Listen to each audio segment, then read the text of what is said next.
Today's lesson is Chapter 6, Lesson 6, Ordered Pairs. So what you're going to learn how to do is you're going to learn how to plot points on a number grid using ordered pairs.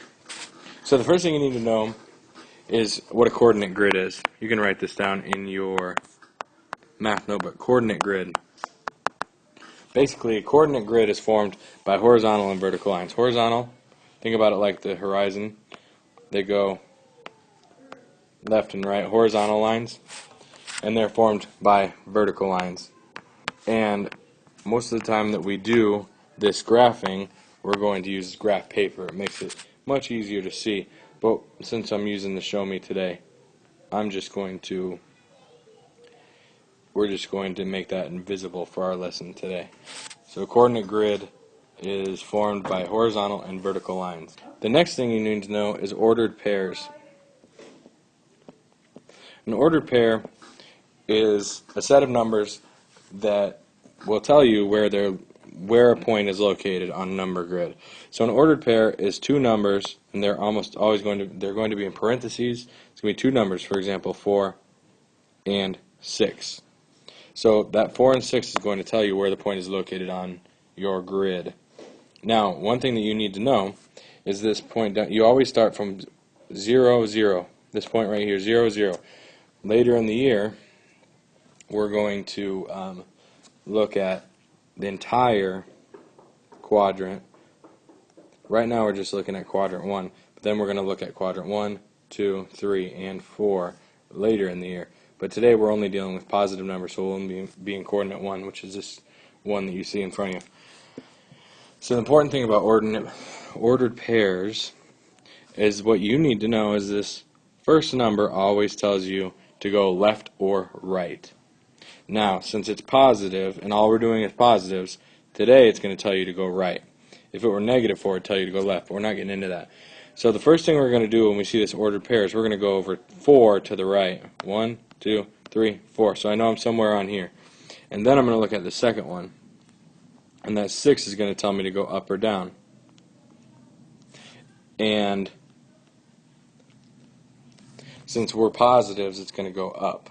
But we'll go into negatives later this year. But since it's positives, we're going to go up. So then we're starting at this 4 that we were at, and we're going to go up 1, 2, 3, 4, 5, and 6. So our point is at 4, 6. So that's where our point is. So an ordered pair tells you exactly where the line is. The first number, write this down in your notes. First number tells you to go horizontally. That means left or right. And the second number tells you to go up or down, which would be vertically.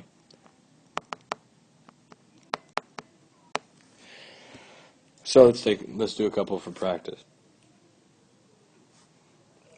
I just forgot to pause it. Oops. So that was me talking to Mrs. Gutchenreiter about a delicious caramel apple that she gave me and I ate yesterday. It was delightful. Not as good as a burrito, but it was delightful. So the first thing I want you to do is I want you to make a coordinate grid. And if you do not have graph paper, you need to make sure you draw really straight lines like I am doing. Well, this one isn't real straight, so I'm going to rewrite it.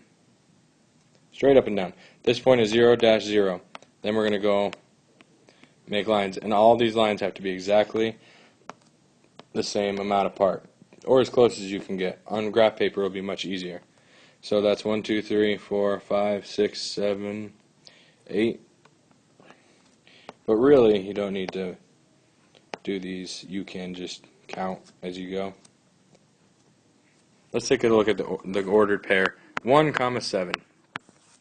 So the first number always tells us to go left or right. So we're going to go right 1. So we get there, and then that 7 is going to tell us to go up 7. So our ordered pair, our point, is going to be right here. Pretty easy, right? So remember, the first number tells you to go left or right, second number tells you to go up and down. Let's do one more.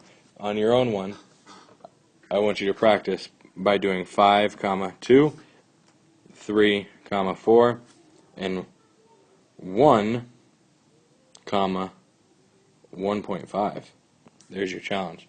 Pause and solve. Okay, let's start with 5, 2. So, on 5, 2, it means we go to the right 5 and up 2. So our point is going to be right there. The next one, that 3 tells us to go over 3. Then I'm going to go up 4, so our point is right there. Now, here's the challenging one.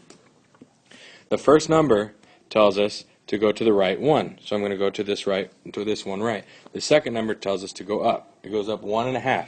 So, if I go up 1.5, that means I'm going up right in between 1 and 2. So my point is going to be right there. Okay, now all I'm going to have you do is match them. Actually, what I want you to do is I want you to write down the coordinates for each one of these points. So do A, B, C, D, E, write the coordinates for each.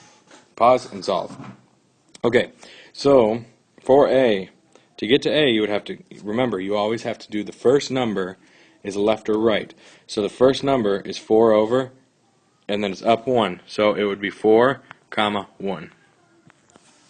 B, we would have to go over 3 first, and then we go up 7. So our coordinates would be 3, 7. C, now since C, do we have to go over at all? No, we do not. So it would be 0, and then we have to go up 5. D, we would have to go over 8 and up 2, so it would be 8, 2. And E, you would have to go over 6, but you would not have to go up or down, so it would be 6, 0. And that's all there is that you need to do today. And if you understand that, you're good to go. There'll be more difficult problems later when we do negatives and positives. The one thing to remember is if it says, for example, let's go over one more, 2.5, 1, then all you do, that one tells you right or left, so you go to 2 and you still go another half. So it's right there, and then you go up 1. So your point is right there. Make sense? Excellent. All right, we'll see you tomorrow.